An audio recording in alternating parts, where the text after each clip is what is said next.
সবাইকে জয় যিশু ইম্মানুয়েল। ঈশ্বরের মহানামে ধন্যবাদ হোক। আজকের একটা সুন্দর সময় আমরা পেয়েছি এবং একটা বিষয় আমি আজকের আপনাদেরকে একটা কথা বলতে চাই। কথাটা হচ্ছে খুবই মূল্যবান। আমরা শুনি, মনোযোগ সহকারে আমরা শুনি। আমরা দেখেছি আজকালকার বাজারে, হাটে বাজারে, বাসে, ট্রামে, মন্দিরে, মসজিদে অনেক ভিখারি ঘুরে বেড়ায় এবং তাদেরকে আমরা কিছু না কিছু তাদেরকে আমরা দান করি। ঠিক আমরা দেখেছি বিশেষ করে মসজিদের সামনে, মন্দিরের সামনে, গির্জার সামনে তারা সেই ভিখারিরা তারা ভিক্ষা করে। কেউ অন্ধ, কেউ খোঁড়া, কেউ চোখে দেখতে পায়, কেউ চলতে পারে না, ইত্যাদি ইত্যাদি আমরা দেখেছি। তারা রাস্তার পাশে দাঁড়িয়ে এবং সেই মন্দিরের পাশে সামনে দাঁড়িয়ে, গির্জার সামনে দাঁড়িয়ে, মসজিদের সামনে দাঁড়িয়ে তারা ভিক্ষা করে। কারণ সেই যখন মন্দির থেকে, মসজিদ থেকে যখন সে পুজো করে বা প্রার্থনা করে যখন সে বেরিয়ে আসে, তখন সেই ভিখারিরা তাদের কাছে ভিক্ষা চায় হাত পেতে। আর তাদের কাছে যার যতরকম সমর্থন থাকে তাদেরকে, সেই গরিবদেরকে তারা দান করে। আমরা দেখেছি এখানে কোনো এক ভদ্রলোক সে গির্জা থেকে প্রার্থনা সেরে যখন সে বেরিয়ে আসছিল, আর একটা লোক, একজন ভিখারি, ভিক্ষুক, সে তার কাছে ভিক্ষা চাইছে যে বাবু আমাকে কিছু দিন, আমি গত 3 দিন ধরে আমি কিছু খাইনি, আমার প্রচণ্ড খিদা পেয়েছে। কিন্তু সেই ভদ্রলোকটা তার কাছে বলেছিল, হ্যাঁ আমি তোমাকে কিছু উপহার দিতে চাই। আপনাকে সিদ্ধান্ত করতে হবে আপনি কোনটা নেবেন। কারণ আমার এক হাতে আছে আমার একটা বাইবেল এবং এক হাতে আছে 1000 টাকা। তাহলে অতএব আপনাকে নির্বাচন করতে হবে আপনি কোনটা নেবেন। আর তখন সেই লোকটা বলছিল, সেই ভিক্ষুকটা বলছিল যে বাবু আমি যদি 1000 টাকা নিই তাহলে আমার 1 দিন, 2 দিন, 3 দিন, বড় জোর টেনে টনে আমার 1 মাস চলতে পারে, কিন্তু তার পরবর্তীকালে আমার কি হবে? অতএব আমি 1000 টাকা নিতে চাই না। আপনার কাছে যে বাইবেলটি আছে সেই বাইবেলটি আমাকে দিন। কারণ এর আগে কখনো আমি এই বাইবেলটা আমি পড়িনি, এই বাইবেলটা কি লেখা আছে আমি জানি না। অতএব আপনি আমাকে এই বাইবেলটা দিন। বাইবেলটা আমি পড়তে চাই।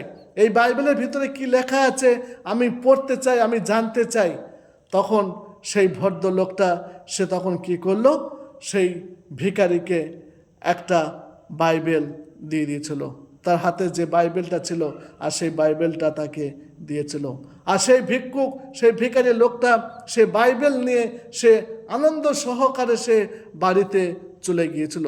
তার আনন্দ হচ্ছিল একদিকে, কিন্তু একদিকে সে দুঃখ পাচ্ছিল।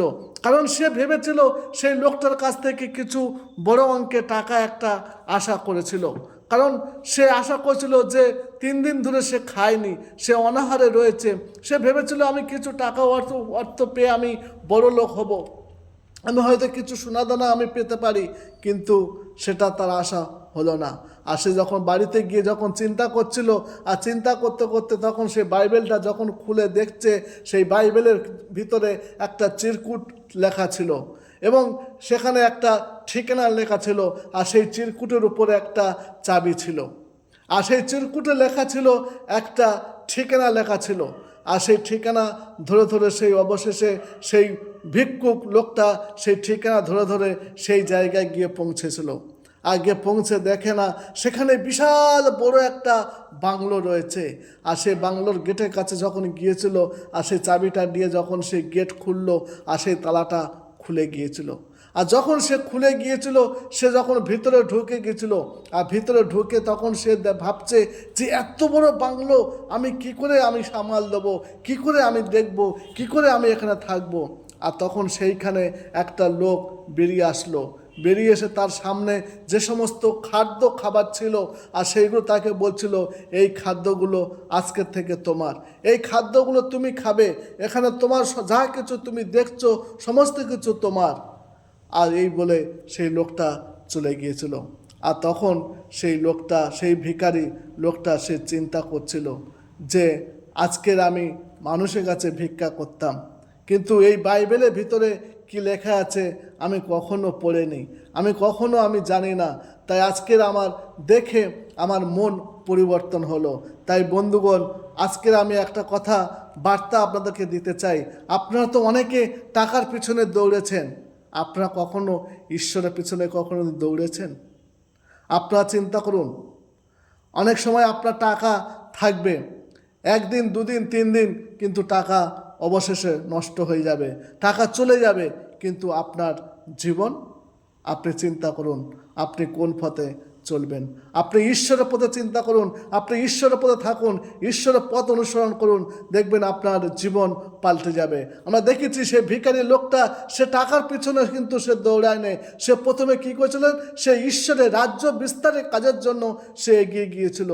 সে ঈশ্বরের রাজ্য বিস্তারের জন্য চিন্তা করেছিল, সেই জন্য সে বাইবেলটা সে নিয়েছিল এবং সে বাইবেল নিয়ে সে পড়ছিল এবং বাইবেলের ভিতরে কী আছে সে জানছিল।